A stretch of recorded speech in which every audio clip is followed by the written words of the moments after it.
తమిళ రాజకీయాలలో కొత్త కొత్త పార్టీలు వస్తున్నాయి, కొత్త నాయకులు వస్తున్నారు. పాత తరం నాయకులు జయలలిత, కరుణానిధి వాళ్ళు లేరు. ఆ తర్వాత రాజకీయాల్లో చాలా మార్పులు వచ్చినాయి. ఆ మార్పులు ఏమిటి? తమిళనాడుకు రాబోయే కొత్త తరం కొత్త నాయకుడు ఎవరు? సినిమా నటి, ఇప్పుడు దినకరన్ పార్టీలో ముఖ్య నాయకుల్లో ఒకరు సిఆర్ సరస్వతి గారు మన దగ్గర ఉన్నారు. ఆవిడతో మాట్లాడి వీటికి సంబంధించిన విషయాలు తెలుసుకుందాం. మేడం నమస్తే. నమస్తే. బాగున్నారా? చాలా బాగున్నాం, కానీ ఎలక్షన్ కదా టైర్డ్ అయిపోయాం అంతే. ఒక 3 days టూర్ కదా, వేడెక్కువ, కానీ సంతోషంగా ఉంది. కానీ ఎలక్షన్ లో మన జనాలను చూస్తే గానీ ఆ సంతోషం రాదు. ఎందుకంటే వాళ్ళను నేరుగా చూస్తున్నాం, మన కోరిక ఏమో నేరుగా చెప్తున్నాం, వాళ్ళ రియాక్షన్ ఏమో తెలిసిపోతుంది. నాకు ఎందుకంటే 15 years నేను అమ్మతో పనిచేస్తున్నానండి ఏడీఎంకేలో. సో నాకు చాలా ఎలక్షన్స్ ఎక్స్పీరియన్స్ ఉంది. సో ఒక్కొక్క ఎక్స్పీరియన్స్ అనేది ఒక డిఫరెంట్ టైప్ గా ఉంటాయి. తమిళనాడులో అమ్మ జయలలిత, కలెంజర్, కరుణానిధి వాళ్ళిద్దరూ లేరు. ఇప్పుడు ఆ తమిళ పార్టీస్ లో ఆ లోటు కనబడుతుందా? మీరు ఫస్ట్ ఇంట్రడక్షన్ లో ఒక మాట చెప్పారని దానికి ఫస్ట్ చెప్పాలి, కొత్త కొత్త పార్టీలు వస్తుందని. కానీ మా లీడర్ టీటీ దినకరన్ గారు, తర్వాత మ్యామ్ చిన్నమ్మ గారు, శశికళమ్మ గారు 86 నుంచి అమ్మతో ఉన్నారు. అంటే ఎంజీఆర్ గారు సీఎంగా ఉండేటప్పటికి చిన్నమ్మ గారు హస్బెండ్, శశికళమ్మ హస్బెండ్ నటరాజన్ గారు పిఆర్ఓ గవర్నమెంట్ లో.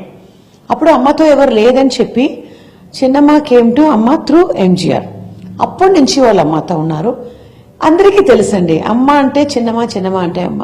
అంటే కంప్లీట్ గా ఇంట్లో పని ఏమైనా house taking care of house అమ్మ, తర్వాత పాలిటిక్స్ అన్నిట్లో చిన్నమ్మ గారు షీస్ హావింగ్ ఇంపార్టెంట్ రోల్.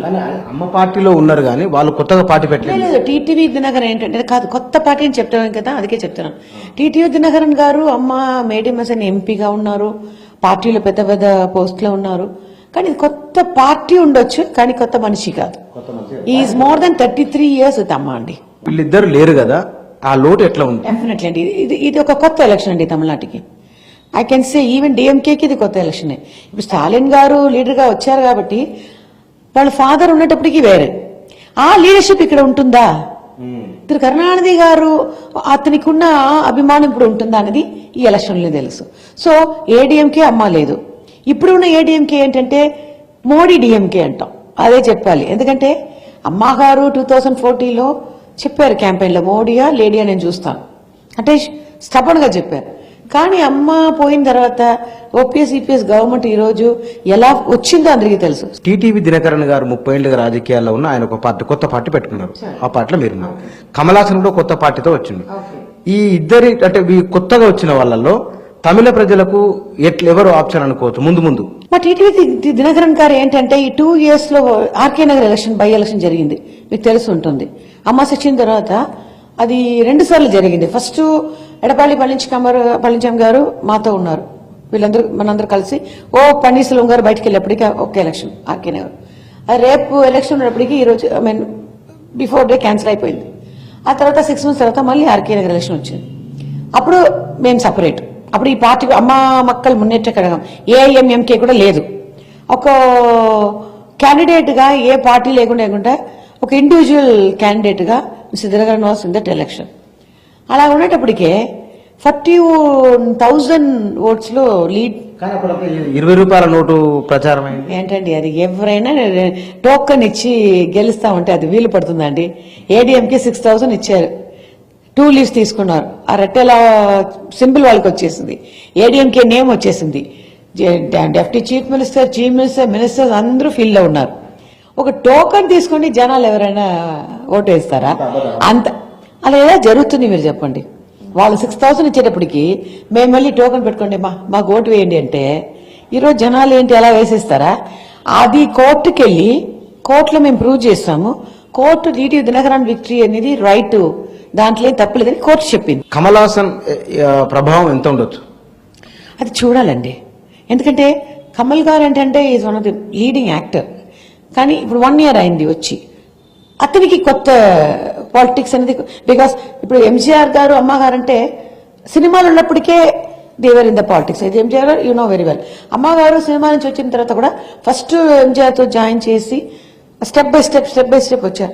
ఇప్పుడు కమల్ హాసన్ గారు సినిమాలో ఉన్నారు కానీ ఏ పార్టీలో లేదు, ఒక ఎంపీగా లేదు, ఏం లేదు. సో కొత్త పార్టీ స్టార్ట్ చేసి ఈజ్ మీటింగ్ ద ఎలక్షన్. జనాలు చెప్పాలి ఎన్ని పార్టీలు యాక్టివ్గా ఉన్నాయి. యాక్టివ్ అని చెప్తే ఇప్పుడు ఫీల్డ్ ఇప్పుడు ఈ ఎలక్షన్ లో డిఎంకే, ఏఎంకే మేము, కమల్ హాసన్ గారు, సీమాన్ అని అతను యాక్టివ్ గా ఉన్నారంటే వీళ్ళు చెప్పాలండి. మిగతా వాళ్ళు అంత లేదు. ఈయన రజనీ గారు రాలేదు, ఇంకా వేరెవరు లేదు కదా. శరత్ కుమార్ గారు సపోర్ట్ ఏడీఎంకే సపోర్ట్ వెళ్ళిపోయారు. టి రాజేంద్ర గారు అసలు లేదు, భాగ్యరాజ్ గారు లేదు. ఏమనండి విజయకాంత్ గారిని పెట్టుకుని wife brother they are making politics, they are gaining in it. తమిళనాడులో భవిష్యత్తు ఉన్న నాయకుడు ఎవరు? తమిళ ప్రజలకు గ్యాప్ ఎవరు ఫిల్అప్ చేస్తారు అనుకుంటున్నారు? పాలిటిక్స్ లో ఉన్నారు.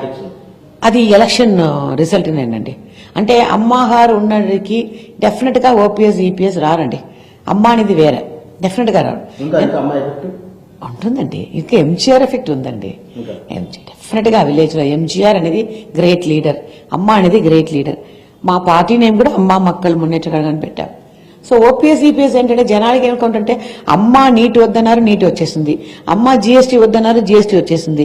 అమ్మ మోడీ వద్దన్నారు, మోడీతో వీళ్ళు అలయన్స్ పెట్టుకున్నారు. సో అమ్మ అనేది వాళ్ళకి ఇంకా ఒక లీడర్ గా కాదు, ఒక దైవంగా చూస్తున్నారు. సో ఆ క్యాడర్స్ కి they really against OPS and EPS definite గా. తర్వాత డిఎంకే నేను చెప్పినట్టు ఎంత స్ట్రాంగ్ లీడర్షిప్ గా స్టాలిన్ వస్తారో మాకు తెలియదు. ఆ రిజల్ట్ అనేది చూడాలి.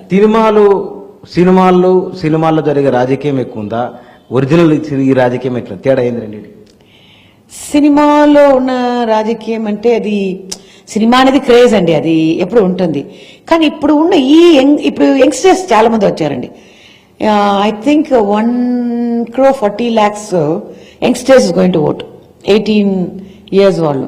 సో ఆ యంగ్స్టర్స్ సినిమా చూస్తారు, కానీ పాలిటిక్స్ ఇంకా మన సోషల్ మీడియా పీరియడ్ అండి ఇది. అప్పుడంటే మేము చదివిన కాలం ఎప్పుడే మాకు పేపరే, టీవీ లేదు, ఏమీ లేదు. కానీ ఇప్పుడు టీవీ వచ్చింది, సోషల్ మీడియా వచ్చింది.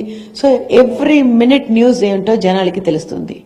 అలాంటి ఉన్నప్పటికీ ఇప్పుడు ఉన్న వాళ్ళు డిఫరెంట్ గా చూస్తున్నారండి.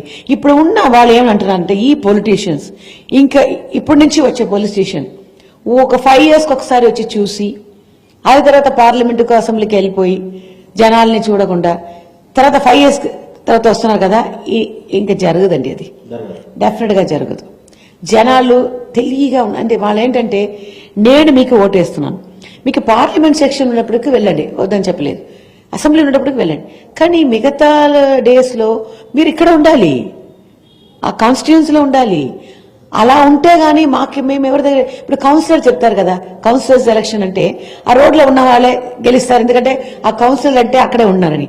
అలాగే ఇప్పటి నుంచి ఎమ్మెల్యే, ఎంపీ, ఎవరైనా మినిస్టర్ అయితే కూడా జనాలతో ఉండాలి. అదే నా ఎక్స్పీరియన్స్ లో ఎప్పుడు చూస్తున్నాను. Thank you. తమిళ రాజకీయాల గురించి రాబోయే భవిష్యత్తు ఎవరిది అనేది, కొత్త తరం ఓటర్లు, రాజకీయాలు ఎట్లా మారబోతున్నాయనే అంశాలపైన ఇది సరస్వతి గారి అభిప్రాయం.